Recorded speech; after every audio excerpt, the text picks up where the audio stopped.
Hey there, I'm Lance and I'm a gamer. And I'm Sam and I'm a non-gamer. And we are Love to Hate, where we try to help gamers find great games to play with non-gamers. And today we're taking a look at Die-namo by José Navas.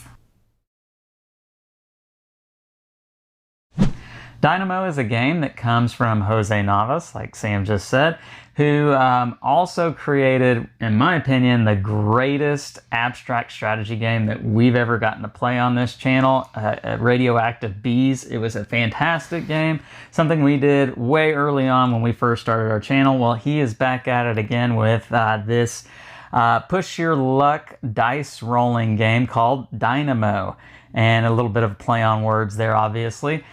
This is going to involve trying to make sets, a set collection game in which you are placing bets, hopefully getting what you need in order to collect the cards that you need, or you lose your cards.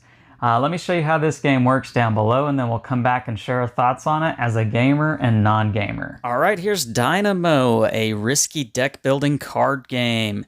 Let me show you guys how this dice rolling set collection game works. But before I do, I want to let you know everything you see in this portion of the video is prototype. The final artwork, components, and even some of the rules may be different once the final game is released. That being said, let me show you how it works. So you are going to have a deck of cards here, and this deck of cards is going to have 6 different colors, and in each of those colors you will have numbers 1 through 6, and those colors are going to match the color die here, this D6 color die. And you're also going to have just a standard D6 die. Now you also have a set of 6 white cards, numbers 1 through 6, and a set of 6 black cards, numbers 1 through 6. And you will only play with these 2 particular decks when you are playing a 5 or 6 player game. Otherwise, you can take them out of the deck and play with just this deck. Now, how this game is going to work, every player is going to have 3 cards that they will set in front of themselves face up, and you are going to put those cards in groups of the same color. As you can see here, I have 2 blues and a red. I've put my 2 blues together and the red separate. There are also going to be 3 cards in the middle of the playing area. Now this forms a central market, and again you're going to do the same thing where you keep the like colors together and separate the other colors. Now what you're trying to do in this game, at the end of the game, you are trying to have the most of like colors. So I already have 2 blues. I'd like to make more blues happen for me, but I'm also trying to get similar numbers. And as you can see, I have 2 6s here. So I really want to try to get lots of 6s. The more that I have of each of those, the more points I'm going to earn myself. Turns are very simple in this game. What you're going to do at the beginning of your turn, you're going to flip over a card, and if there's not that particular color in the central market, you're going to start a new stack. If there was that color, you would just simply stack the color on the card on top of the same color, and then you are going to roll the color die.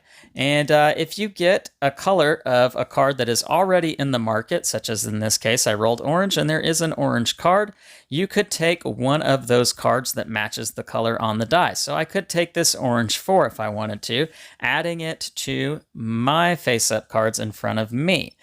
That is one option that you have on your turn. The second option that you might do, let's say I had rolled blue instead. I could, again, take one of the blue cards, but if I really wanted more than one blue card, if I wanted both of these blue cards, I could place a bet. Now, also, alternatively, if I did not want blue, or if there had not been blue out here and I wanted one of the other colors, I could place a bet in that instance as well. Placing a bet is very simple. All you have to do is take the color die and place it on one of your groupings of cards, that again, groupings by color. So I could place it on this red 6 here, or I could place the color die on my blue 3 and blue 6, which would be a better option to do in this instance, as what you're trying to do is roll the D6 and hit one of the numbers in the grouping that you've placed the color die on. So in this case, if I place it here, I'm hoping to roll a 3 or a 6. And in this case, I rolled a 1. So I did not succeed in my bet. I lost my bet. And what would happen? I would lose all the cards in that grouping that I had bet, placing them in the central market. Again, colors with colors. So my blue cards would go on top of the other blue cards. But let's say that I did hit my bet. Let's say that I rolled a 6 instead. In this case, I placed my color die on my blue cards, and I do have a blue 6 here, so I did hit. I rolled a 6, I'm successful. Now, there are two types of successful bets. There are single matches and double matches. A single match is whenever you place the color die on top of a color that does not match the color die. So if I had placed it right here on this red 6, I did hit 6, but I have blue as the color die. That is a single match, and for that single match, I get to take any one card from the central market. Doesn't matter what color or number. A double match is when you place the color die on the matching color and you are successful with the dice roll, and in that instance, you get to take all the cards of one particular color. So I could take all the blues here. Alternatively, I could take this one purple or this one orange, but it makes more sense to take all of the blue, placing them on my blue cards. That is how you make a bet. There is a third option for what you can do on your turn, and that is simply to just forfeit a card if I don't want any of the cards in the market, or I didn't roll a color for what the cards are in the market, and I don't want to make a bet. I can simply just give up a card. It's pretty rare that you'll ever want to do that, though.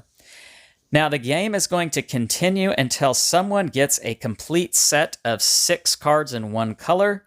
Otherwise, the game will end when this deck of cards runs out. And how you're going to get points in this game, you are going to get increasing points for larger sets. So I have 4 blue cards here. That is going to get me so many points. Had I had 5 blue cards or 6 blue cards, that would get me more points.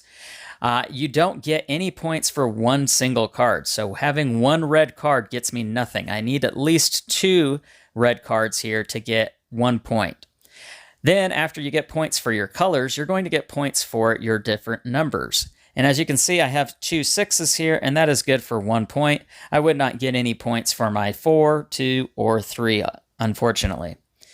And that's pretty much the gist of the game. Now, there are some special cards inside this deck that are not these number cards. There are going to be 6 different special cards that are going to give you things to do when you draw that card, such as being able to take a card from another player, getting a free card, or there are going to be some negative things that might happen along the way. Losing a card off of the color die. If I had rolled blue, for instance, I would have to give up one of my blue cards to the central market, and fun stuff like that that makes the game a little more chaotic.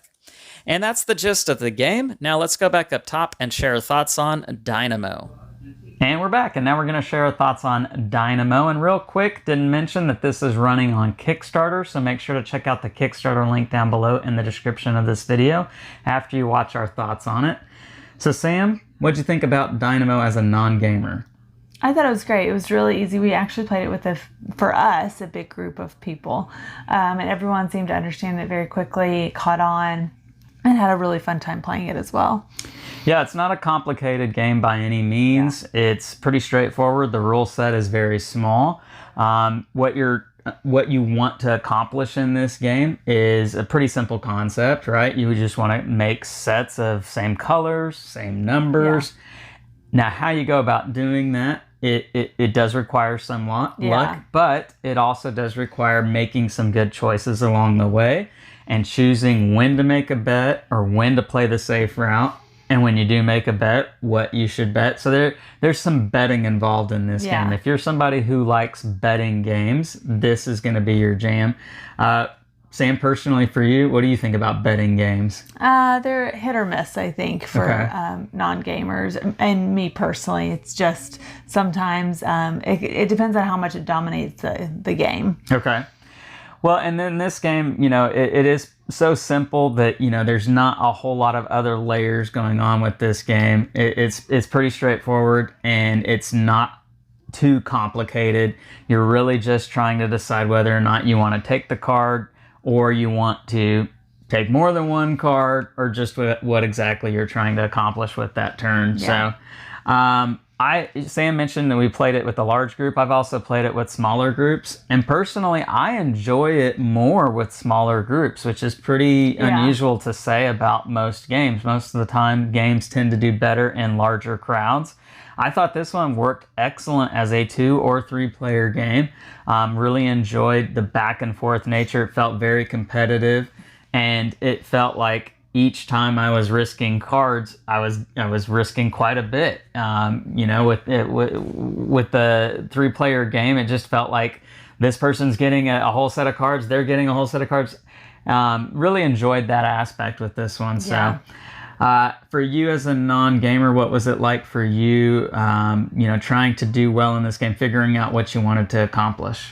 It was pretty easy to figure out how to play the game, and then I do feel like some of it was a little bit of luck, but it wasn't difficult to figure out what your strategy was for the game, I don't think.